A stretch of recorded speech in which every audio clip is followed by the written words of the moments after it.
വണ്ടിയിൽ തുറന്നു തണുപ്പിന്റെ കാരണം. അപ്പൊ അപ്പക്ക് എപ്പോഴും അവിടെ ചെല്ലണ്ടേ? എപ്പോഴും അവിടെ ചെല്ലണ്ടേ? കയറണ്ട എപ്പോഴാണ്?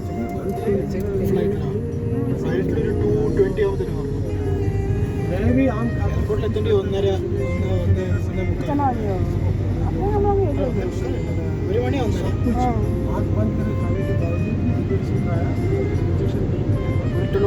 എത്തും.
കൊണ്ടുവിടാൻ പോകുന്ന കൊണ്ടുവരാൻ പോയിട്ടുണ്ട്. കൊണ്ടുവിടാനാണ് ആദ്യമായിട്ട് പറ്റുന്നത്. കൊണ്ടുവരാൻ പോയിട്ടുണ്ട് ഒരു പ്രാവശ്യം. ഒറ്റ പ്രാവശ്യമുണ്ട്. എവിടെയാന്ന് വെച്ചിരുന്നത് അച്ചുവും ചേട്ടനും ഒറ്റയ്ക്ക് വന്നപ്പം രണ്ടുപേരുടെ വന്നപ്പോ ഓ അല്ലെന്ന് ചേട്ടനെ കൊണ്ടുവരാൻ പോകുന്ന അന്ന് അച്ഛനും ചേട്ടനും കൂടെ വന്നത്. അച്ഛൻ ചേട്ടൻ മാത്രമാണ്.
ആശുപത്രിക്ക് സംസ്ഥാന സർക്കാരിന്റെ അംഗീകാരമോ ഡൽഹി ഫയർ സർവീസിന്റെ സുരക്ഷാ സർട്ടിഫിക്കറ്റോ ഇല്ലായിരുന്നു എന്ന വാർത്ത ഈ കൊടിയ അനവധാനതയുടെ ആഴം വ്യക്തമാക്കുന്നു.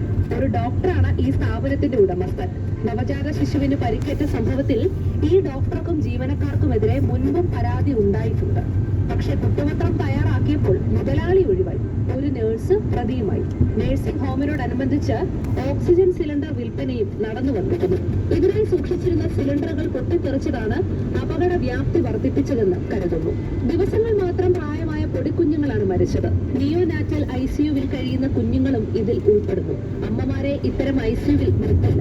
കുഞ്ഞുങ്ങളെ മുലയൂട്ടിയിട്ട് മടങ്ങിയ അമ്മമാരുടെ രോദനം കരൾ പിളരുന്നതായി. കുഞ്ഞുങ്ങളെ തിരിച്ചറിയാൻ പോലും കഴിയാത്ത അവസ്ഥയായിരുന്നു.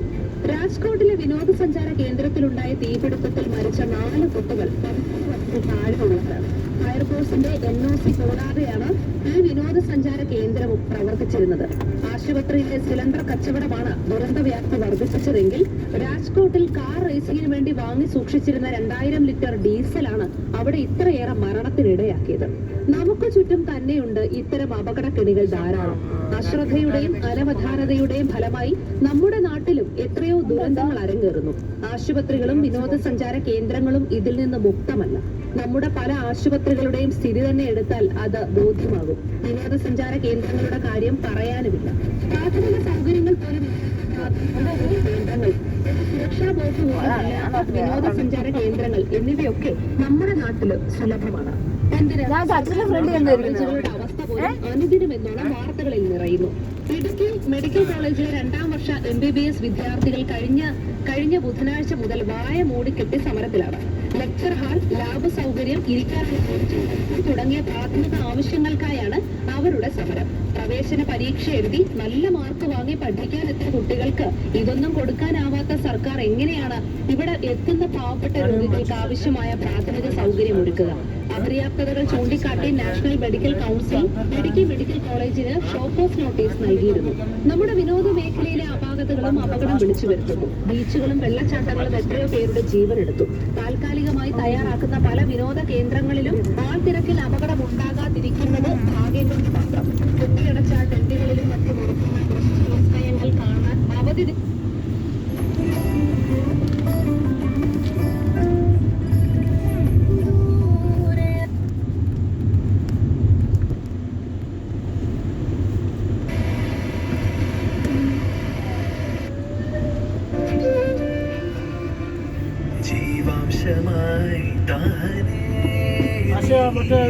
പിന്നെയും കഴിയില്ലേ?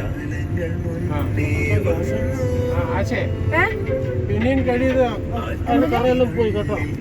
പോയില്ലേ? എനിക്കിഷ്ടപ്പെട്ട കളറാണ് ഈ മഞ്ഞ കളർ. बहुत पसंद है, लिबी को पसंद नहीं है। लोग पहन के जाते हैं, सोच रहा हूँ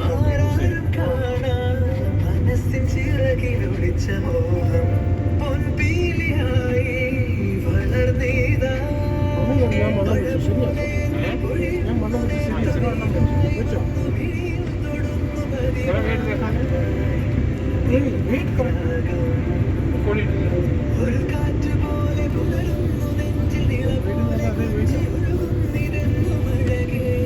एयरपोर्ट में वेट करने का जगह है क्या?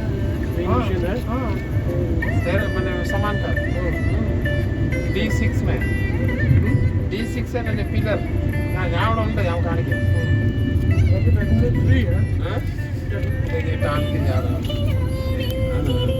अरे की पूरी D6 पिलर